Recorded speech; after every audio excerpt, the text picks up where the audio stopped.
कभी कभी मैं सोचती हूँ जैसे मैं तुम्हें कभी कॉल करती हूँ और तुम सो जाते हो बगैर मेरा फ़ोन का इंतज़ार किए, बगैर मुझसे बात किए।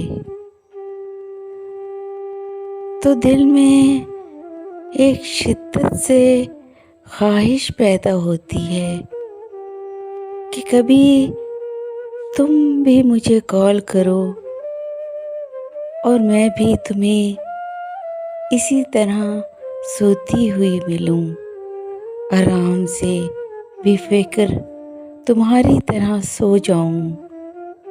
बिल्कुल, लेकिन ये तड़प, ये सिसक, इसका तुम्हें भी एहसास हो। न जाने वो वक्त कभी आएगा कि नहीं, तुम मेरे जज्बात को समझ भी पाओगे या बिल्कुल नहीं।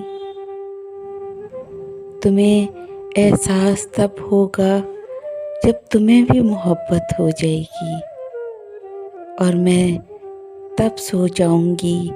मैं सोचती हूँ जब मेरे भी दिल में कुछ भी बाकी नहीं रहेगा, फिर तुम्हें मेरी तड़प, मेरी सिसक का अंदाज़ा होगा। काश ऐसा हो कि मैं भी तुम्हारे जैसी हो जाऊं। काश।